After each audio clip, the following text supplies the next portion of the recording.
Assalamualaikum warahmatullahi wabarakatuh. Hamba Allah yang beriman, selamat datang kembali di channel kami. Pada kesempatan kali ini, kita akan membahas sebuah kisah yang mungkin akan mengejutkan kalian, namun penuh dengan pelajaran berharga. Mungkin kalian bertanya-tanya, bagaimana mungkin seorang wali seseorang yang dekat dengan Allah Subhanahu wa Ta'ala bisa terlibat dalam perilaku yang dianggap buruk dan tercela?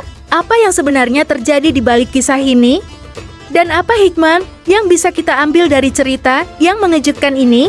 Di video ini, kita akan mengungkap kisah lengkapnya, menjelaskan latar belakang peristiwa tersebut, serta mengambil pelajaran penting yang bisa kita terapkan dalam kehidupan sehari-hari. Jangan lewatkan ceritanya, karena ada banyak hikmah tersembunyi yang bisa membuka mata dan hati kita. Jangan lupa untuk like, komen, dan subscribe agar kalian tidak ketinggalan konten-konten inspiratif dan edukatif lainnya dari kami.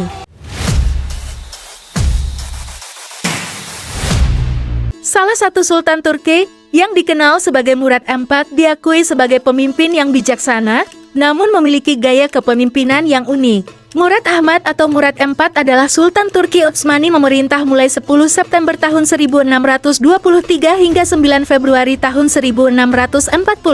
Ia adalah anak Sultan Ahmad I dan Kosem yang berdarah Yunani. Cerita soal Sultan Murad IV ini pernah dibagikan Ustadz Khalid Basalamah dalam ceramahnya yang ditayangkan di YouTube channel Muda Mengaji. Sultan Murad IV disebutkan memiliki buku harian yang digunakan untuk menuliskan berbagai pengalaman yang ia alami selama memegang kekuasaan. Salah satunya tentang kisah ia bertemu pria yang tergeletak meninggal dunia tanpa ada yang menggubris. Suatu malam Sultan Murad IV merasa risau tanpa tahu penyebabnya, sampai akhirnya ia mengajak kepala pengawalnya untuk berjalan-jalan keluar istana dengan menyamar layaknya rakyat biasa. Sampai akhirnya mereka menemukan seorang pria tergeletak di lorong sempit. Sang Sultan menggerak-gerakkan lelaki itu, namun orang yang tergeletak itu meresponnya dan diketahui bahwa ternyata ia telah meninggal. Sultan Murad IV sempat bingung sebab orang-orang sekitar tak ada yang peduli sama sekali. Mereka tak ada yang mau menolong. Mengapa orang ini meninggal tapi tidak ada satupun orang di antara kalian yang mau mengangkat jenazahnya? Siapa dia? Di mana keluarganya? Tanya Sultan Murad IV. Orang ini suka menenggak minuman keras dan berzina. Jawab salah seorang warga kepada Sultan Murad. Tapi, bukankah dia termasuk umat Nabi Muhammad? Kata Sultan Murad IV. Orang-orang yang diajak bicara Sultan Murad IV terdiam. Pada akhirnya mereka tergerak untuk mengangkat jenazah lelaki tersebut untuk dibawa ke rumahnya. Ketika jenazah tiba di rumah keluarganya, orang-orang itu langsung pergi. Hanya tinggallah Sultan Murad IV dan kepala pengawalnya yang bertemu dengan istri pria tersebut. Sang istri tak kuasa menahan tangis saat mendapati suaminya. Dalam tangisnya di samping jenazah suaminya, sang istri mengucap doa, "Semoga Allah Subhanahu wa Ta'ala merahmatimu wahai wali alam. Aku bersaksi bahwa engkau termasuk orang yang soleh." Sultan Murad IV kaget saat mendengar doa perempuan tersebut yang menyebut bahwa pria yang meninggal itu adalah wali Allah. Sebab hal itu berbeda dan berlawanan dengan yang disebutkan oleh orang banyak.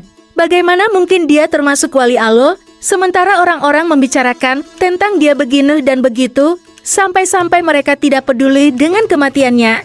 Perempuan tersebut menjawab, "Hampir setiap malam suamiku keluar rumah, pergi ke toko minuman keras. Dia membeli minuman keras dari para penjual sejauh yang ia mampu. Kemudian minuman-minuman itu dibawa ke rumah, lalu dibuang ke dalam toilet. Sambil berkata, aku telah meringankan dosa kaum muslimin." Selain membeli minuman keras untuk dibuang ke toilet, pria tersebut juga sering mendatangi tempat pelacuran. Dia menemui sejumlah pelacur dan memberi mereka uang. Kepada para pelacur yang sudah dia beri uang, pria tersebut berkata, "Malam ini kalian sudah saya bayar, jadi tutup pintu rumahmu sampai pagi." Pria itu kemudian pulang ke rumah. "Alhamdulillah, malam ini aku telah meringankan dosa para pelacur itu dan pria-pria Islam." Kenang perempuan tersebut menirukan ucapan sang suami. Namun orang sekitar hanya tahu bahwa pria yang meninggal tersebut selama ini adalah orang yang sering membeli dan minum minuman keras serta mendatangi tempat pelacuran. Mereka tidak tahu cerita yang sebenarnya. Sang istri sering menyampaikan kekhawatirannya kepada sang suami. "Suatu saat nanti kalau kamu mati, tidak ada kaum muslimin yang akan mau memandikan, mensolati, dan menguburkan jenazahmu." Mendengar ucapan sang istri, pria tersebut hanya tertawa. Jangan takut, nanti kalau aku mati, aku akan disolati oleh sultanku, kaum muslimin, para ulama dan para wali, kata pria tersebut kepada istrinya. Mendengar cerita tersebut, Sultan Murad IV menangis.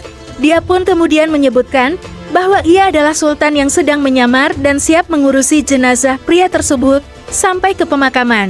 Benar, demi Allah, akulah Sultan Murad dan besok pagi kita akan memandikannya, mensalatkannya, dan menguburkannya. Atas perintah Sultan Murad IV, jenazah ini akhirnya menjalani proses pemakaman yang dihadiri para ulama, para wali Allah, dan seluruh masyarakat Turki. Dikutip dari buku Subjects of the Sultan, Culture and Daily Life in the Ottoman Empire karya Suraya Farokhi, Sultan Murad IV naik tahta pada usia 11 tahun. Ia menggantikan kepemimpinan pamannya, Mustafa. Di bawah kepemimpinannya, Sultan Murad IV mencoba memberantas korupsi, melarang alkohol, kopi dan tembakau. Kebijakan ini sangat tegas, bahkan ia memerintahkan hukuman mati bagi mereka yang melanggar aturan ini. Sultan Murad IV juga punya kebiasaan unik yakni berkeliling jalanan Turki saat malam hari. Ia akan menyamar dan mengenakan pakaian seperti rakyat biasa. Sultan Murad IV meninggal pada Februari tahun 1640 karena penyakit tulang. Sultan Murad IV memerintah selama 16 tahun 11 bulan. Demikianlah kisah yang penuh dengan pelajaran berharga tentang seorang wali yang sering membeli miras dan mendatangi pelacur. Dari cerita ini, kita belajar bahwa penampilan luar dan tindakan yang tampak buruk belum tentu mencerminkan keseluruhan dari seseorang. Ada banyak hikmah yang bisa kita petik, terutama tentang pentingnya melihat lebih dalam dan tidak mudah menghakimi orang lain. Terima kasih telah menyimak video ini hingga akhir. Semoga cerita ini bisa memberikan inspirasi dan membuka wawasan kita semua. Jika kalian merasa video ini bermanfaat, jangan lupa untuk memberikan like, share kepada teman-teman dan keluarga. Serta tuliskan pendapat kalian di kolom komentar di bawah. Pastikan juga untuk subscribe dan nyalakan lonceng notifikasi agar kalian tidak ketinggalan konten-konten inspiratif dan edukatif lainnya dari kami. Sampai jumpa di video berikutnya. Wassalamualaikum warahmatullahi wabarakatuh.